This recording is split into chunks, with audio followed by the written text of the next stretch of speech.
Don't tell anybody. Isn't that fascinating when you apply it to your teams, when you apply it to your kids? Look at what we struggle with, just culturally alone. But on average, in the research that I've done, about 30 to 35% of us really truly believe we're courageous. And it's interesting to go back to that question when I said, how many of you have said in the past year, I wish I had the courage too? It's about 50 to 60%. So this group is more courageous than most, and yet we're still not where we could be. But ultimately, the research showed most of us think we are not courageous. The third part that was fascinating to me is courage did not equate to a heroic act in the majority of instances. And this was stunning to me. I thought we had totally gotten hook, line, and sinker what the media had told us courage is. What does the media tell us courage is? Running into the burning building, thwarting the robbery, saving the kid who's drowning, doing all those crazy life-threatening things. But when people really came down to it, when you really ask them what they think courage is, when they have an example of somebody that they believe is courageous, they give you the smaller examples. They give you that Jane raised her hand and said, I think this project has gone off track. I really believe that we have to stop and rethink. It's something as simple as I love your ethics thing, by the way. It's something, pause, check, proceed. It's somebody raising their hand and saying, you know what? I'm not going to take that move because my family needs to stay here for now. But I thank you for the opportunity. It's somebody who leaves their career as they're climbing the ladder to take a year off to be with an ill family member. Those are the smaller stories that people really truly describe as courage. And last but not least, and this is where I differ from all of my colleagues, I believe that courage can be learned. It is simply another tool to put into your leadership skill set. It is simply another thing that if you choose to be more courageous, if you make the conscious choice and you decide to make that different in yourself, you can make it so. So the other thing that we discovered is when people gave us all of their stories, we had to find a way to categorize them. We had to try and figure out how the variables work together. And I'm a consultant, so where would I be without a grid? So here I have a grid. And what we discovered is there were two primary variables that interacted with one another. The first was self-awareness. Self-awareness low is that I was asleep at the time. Self-awareness high is I have talked to all the experts. I have noted all of the different areas of expertise that I need. I have called everyone in. We have talked about it. We put metrics together to design the project, to create a Gantt chart, and to have metrics at the back end. And here's what we've decided. Very high level of self-awareness. Looked at all of the opportunities. The second variable that we discovered was perceived personal accountability. And this isn't just personal accountability, it's perceived personal accountability. Perceived personal accountability is low, is I did this thing and oh no, look, I stubbed my toe. Ow. Right? Perceived personal accountability high is, oh, I did this thing and look, oops, I'm dead. Okay, do you see? Stubbing a toe to death. Do you see how that part of the grid works? Excellent. So here's the thing.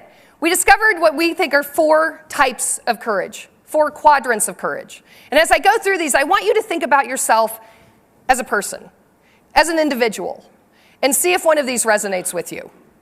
First that we discovered is blind courage. Blind courage is my favorite. Anybody have a teenager? That's blind courage. Blind courage is all about closing your eyes and jumping courage. There's no sense of why you're doing it, or really if you should, and there's no fear of failure because you have no earthly idea of the consequences. Blind courage. Blind courage is kid courage. I was skiing with my family this year, earlier in the year, and I was watching these little kids on matchstick skis who are flying over. I'm standing, of course, at the top of the black slope going, oh no, I've made a terrible error, oh. And here come these little kids. They don't even stop at the top to see what's on the other side. They just go whooshing over the side. And I sat there and I thought, I remember that.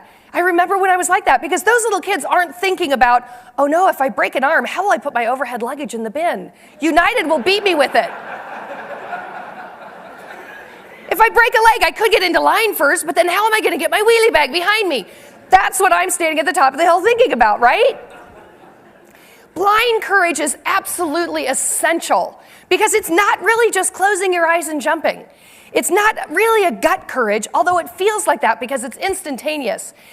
What blind courage really is taking the amazing wisdom that you have, the lens through which you see the world, and applying that judgment in a quick way. It's not actually close your eyes and jump, although it feels like that. But what's interesting to me is how badly do we need this type of courage in corporations?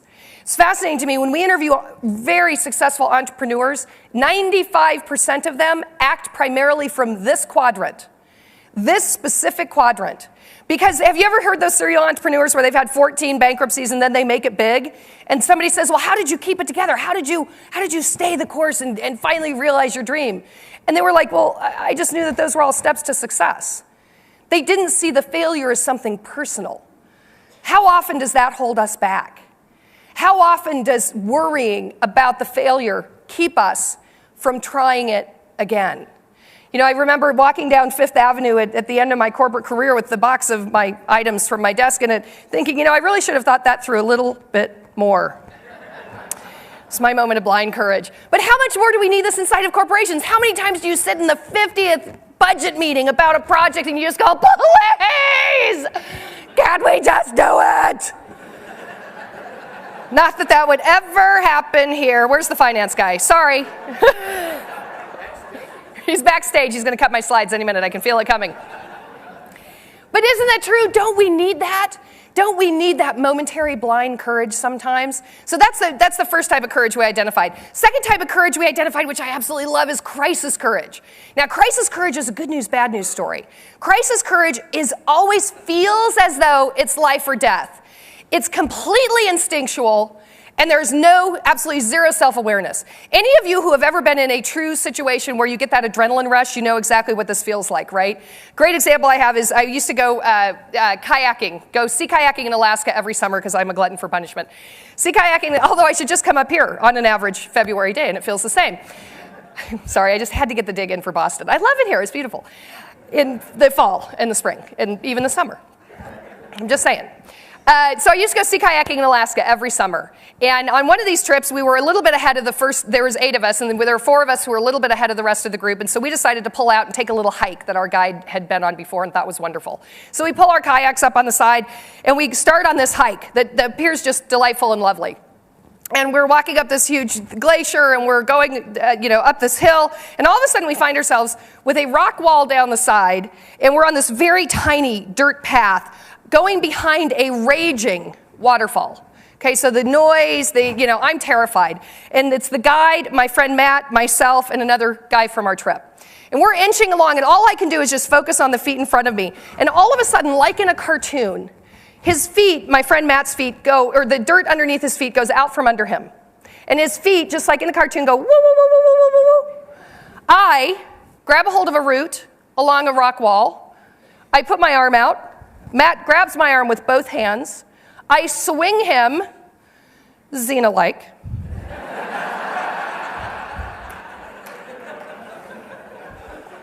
I'm just saying. Xena-like to the guy behind me. The guy behind me grabs him, shoves him up against the rock wall. Okay? Now that took literally 4 seconds at the max, much shorter than me to tell you the story, right? I am still standing there. It all happens, and we're all just standing there. And I, of course, I make my living with words, so I'm the first to speak. So I look at the gaping hole, and I look at Matt, and I say, what? And Matt, who is still pressed up against the rock wall, says, oh, I look at Matt, and I go, hutta, hutta, hutta. And the 3 of us start walking back down the path to safety, where the poor guide is on the other side of this gaping hole, and he's like, hey, we're like, hey, you're the guide, see ya. So if ever of you had this experience, you get about 100 yards down and the adrenaline finally leaves your body and all of a sudden your knees start to go and I started to cry and I was like, oh, right? Here's what happens. In crisis situations, and this is if there are any, healthcare people, I apologize. I'm hoping there aren't any in the room because this is the worst explanation you'll ever hear of this. But what happens in crisis situations is your adrenals open up.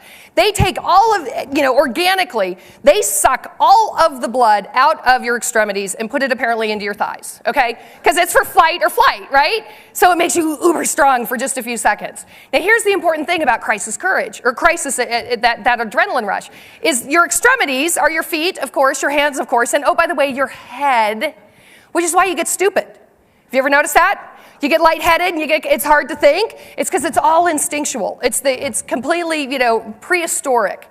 That whole system tries to keep us alive in the worst of times. Here's what's interesting to me about this, is there are a lot of companies in the world who try to manage to this. There are a lot of companies in the world who put their people in a state of crisis to try and ramp up their performance.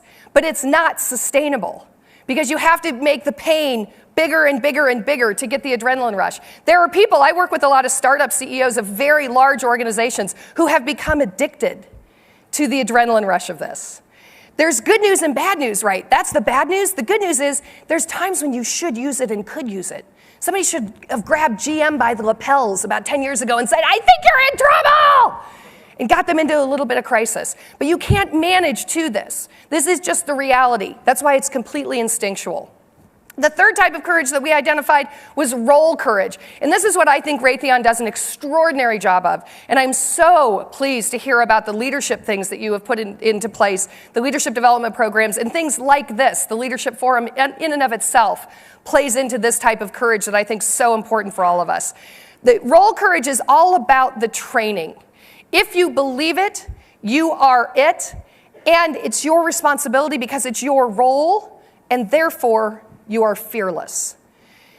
If you think about those times in your life where you've had to do something incredibly difficult, many times you will be able to force your way through it because of how well prepared you feel. You might not like it, but because of how well prepared you are. This is where training becomes an element of success and an element of innovation that cannot be denied. A great example of this is my nephew is a firefighter in Denver, Colorado, and a number of summers ago we had a horrific fire year. And he's been a fireman for 25 years. He's 6'6", he's a ginormous guy, huge neck, And he's the amazing guy who just believes in the system and is an amazing firefighter and teammate and captain of his squad. And at some point during this amazing summer, he had an amazing rescue where he, ran naked into a burning building and, saved the family and the hamster and the dog and the cat and all these other things, right? And it happened that there was a photographer from the Rocky Mountain News there who, when he came out of the fire with the small child in his arm and a wisp of charcoal across his cheek and his hat tilted to the side, he got this picture that was a huge picture on the front page of the Denver newspaper. So his niece, who's in kindergarten, decided to take him for show and tell. Very cute, very sweet. So we're a family of girls, all right? So we, of course, got wind of this, and all of a sudden, we're all piling into the big firefighter man SUV, and we're driving to the grade school on the big day. We get about 3/4 of the way there. We're about a mile or two from the grade school, and it's my nephew Dave and his wife Chris, and then about 6 of us girls all in the back.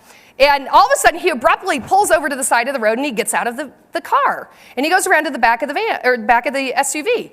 And we barely even know the car's stopped. We're like, yeah, right? He's back there, and here's the only thing I can see is Dave standing there for a minute, looking around, and then doing this. Coming back up, going back down. He comes back up, and he does the guy thing, crack, crack, crack, crack. Goes back down again. So at this point, I'm like, okay, something weird is going on. So I say to his wife, I'm like, Chris, you better go back and check. I don't know, bad clams, unclear. I don't know what's happening. So she goes back around the back of the car, and I see them chatting, and all of a sudden they switch sides, and Chris gets into the driver's side, and Dave gets into the passenger side. Now, this is the first time I've really taken a look at Dave the entire trip. And I really look at him, and I realize he's in one of those gray firefighter T-shirts, right? He has a ring of sweat around the collar, and he's bald, so he's got water just dumping off of his head. The poor guy is just outside of his body. And of course, again, I'm a professional. So Dave, dude, what's happening? He was like, shut up. I'm like, okay. We get to the grade school. We all pile out of the car, and he's standing along the side of the car, pacing back and forth. We finally get him moving, because now we're a little delayed, trying to get him moving toward the classroom, and he finds that he can't go into the building. He has to sit on the little bench out front and put his head between his knees because he thinks he's going to pass out. At this point, again, I counsel CEOs around the world. I really feel as though I've had a little bit of training in this. I might be able to help. So I leaned down to Dave, and I said, Dave, they're 5 years old, for God's sake, man! Suck it up! What is wrong with you? You think you're going to be upset now? Wait until you disappoint her. We will kill you. He's got 5 women, shoving him into the classroom, right? He finally gets there, and this poor guy, I'm serious, I've never seen a full, 5-point collapse like this. He walks in the classroom, and he is drenched. It looks like he took a shower in his clothes at this point. He walks in, and all he can do is walk in and go, fireman. and sit down in the little kid chair, and he keeps having to put his head down between his knees.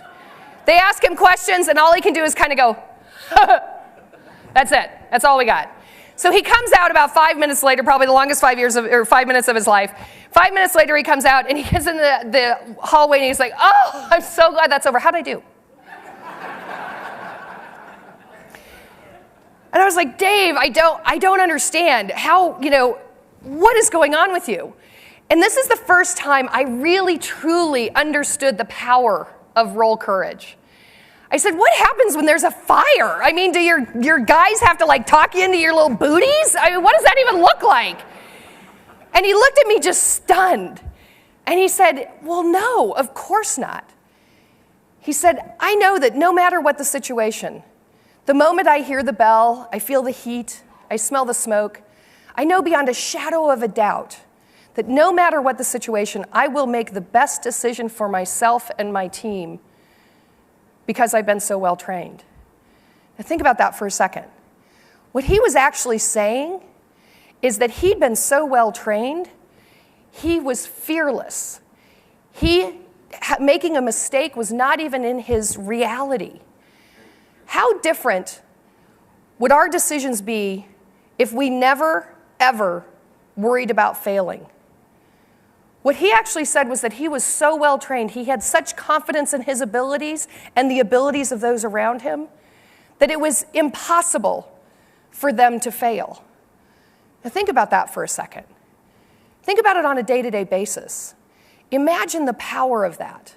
Now here's what I find fascinating, and it's been interesting. Somebody asked me at the cocktail party last year, has it been a rough couple of years in your business? And my company had the best 2.5 years that we've ever had, and next year 2011 looks like it's going to be even better. But what was interesting is it wasn't great in the rest of my industry. Because for most companies, when things got tough, what's the very first thing they cut? Keith knows this, right? What's the very first budget they cut? Training, meetings, right? And here's the reality. The best investment you can ever make in innovation is training.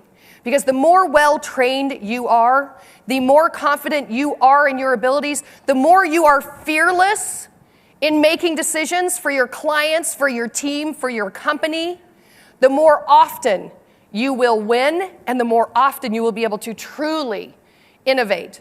Not just tweak, but to truly make opportunities come to life.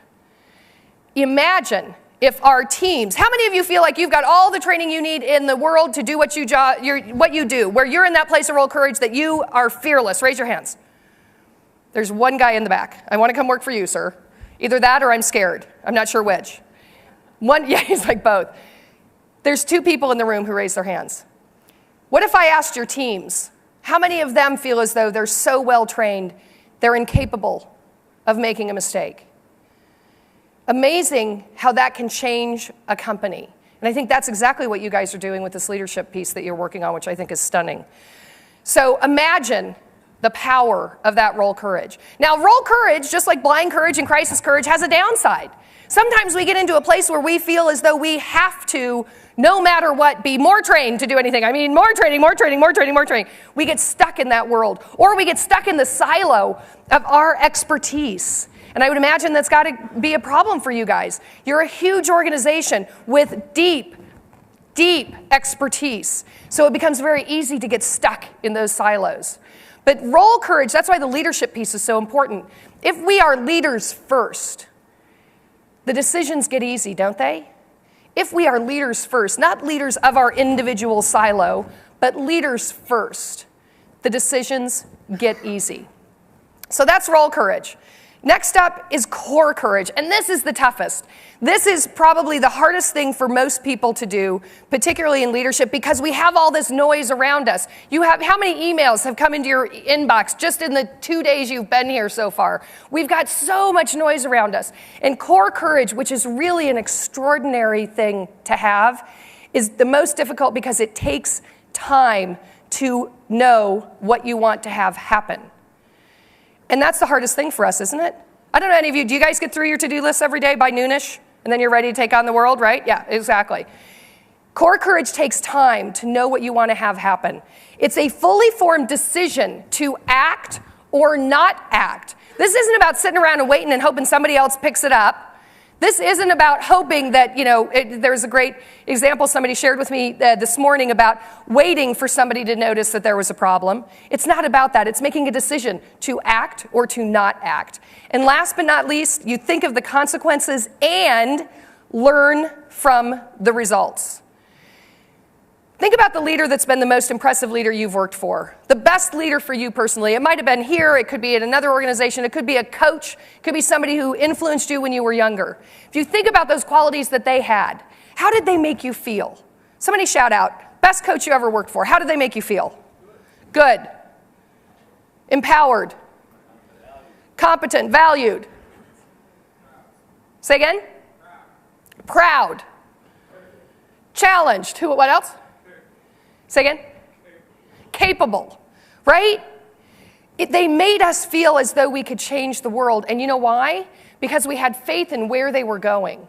Core courage is not necessarily, the people who are coming out of a place of core courage are the leaders who take in all of the information and they decide on a path. But they don't decide on that path at the exclusion of all other things, and they don't decide how to get there, right? They decide on that destination, and then they want all of your input to help them get there. I think this has been the secret to success for you guys over the past 10 years or so, is to be able to have a crystal clear vision and then allow everyone to have a meaningful role in attaining it.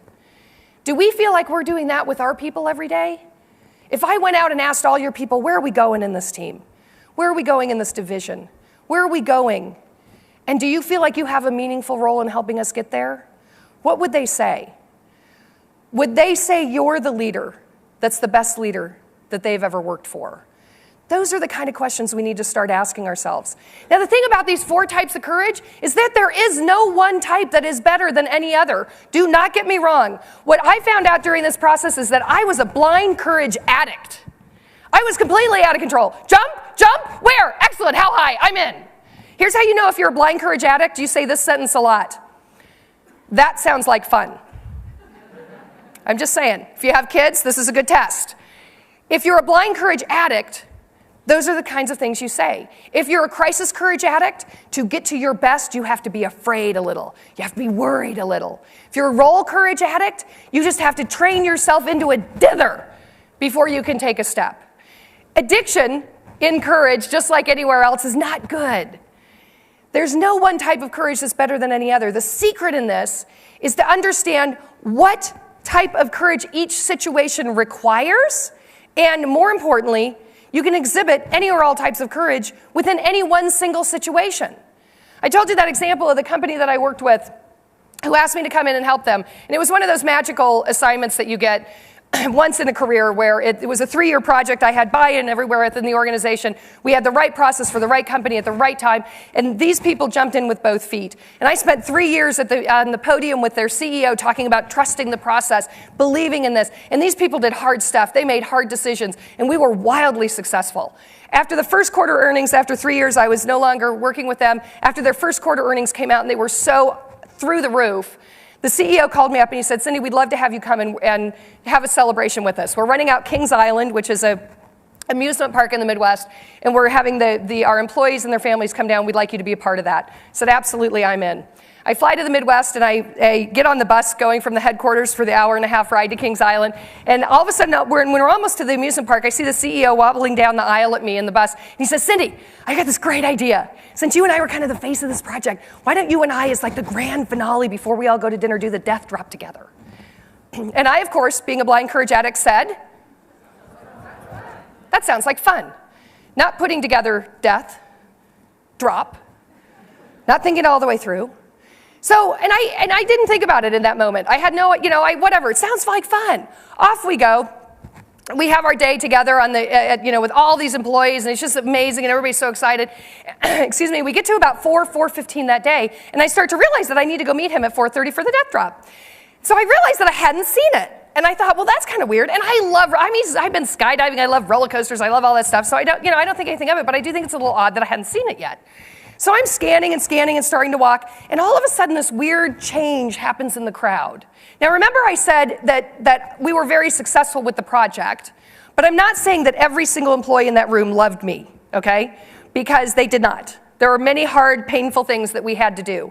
And all of a sudden, as I'm scouting around and trying to find the death drop, people are patting me on the back going, hoo-hoo, Sydney, death drop, good on you. Well done, woo. And all of a sudden, a little parade of people starts to gather behind me as I'm walking across the park to get to the death drop. And they're a little too, frankly, gleeful. They're very, very happy that I'm going on this ride. And I start to get a little agitated. I start to get a little nervous. And I start to think, it'd be okay if I could just see it. If I could just see the ride. Have you ever had that moment? If I could just see it, I'd be okay. I just want to see it. I just want to see what I've got going, what's happening. And I'm getting more and more nervous, and people are pounding me on the back at this point, and I have a parade a block long behind me, headed to the death drop. I finally realize that I see the ride in the distance. It's two 20-story towers, 12 foot a story, a bunch of engineers, you can do the math. Very, very tall is what I saw. And apparently this was the ride. And all of a sudden, I'm shoved with the CEO up to the base of the ride, and before I know it, the 12-year-old who's in charge of the ride is having me sign a form, and at this point, I've gone into full-blown panic, because I can't understand how the ride works. I see the two things, I see, wires, I have no clue what's going on. 3,600 people at the base, right? CEO, right? The 12-year-old starts to talk to me, and I was completely in crisis. If you've ever had that adrenaline rush, you know that you can't hear. And you also tend to be screaming things in your own head like, don't throw up, don't pass out, don't throw up, you look like an idiot. And I'm sitting there, and the 12-year-old in front of me goes, "Her sneak for Pimpton," and does this with his arms. And I'm like, okay, whatever, I do this with my arms. They put you in a rubber suit that goes from here to here, and they attach to your back what appears to be a fine strand of cotton. The 12-year-old says, "Nurse Knifem," and they drop the plank out from underneath you that you're apparently standing on, and so you're lying, stretched out with your legs out like this, staring at the ground, the 2 feet from your face, which will soon be your death. They start to bring you ever so slowly to the top of this ride. Now at this point, I've completely left my body and I'm in Tahiti. I have no idea what's happening around me. I am so focused on not passing out. I've got the spots in front of my eyes.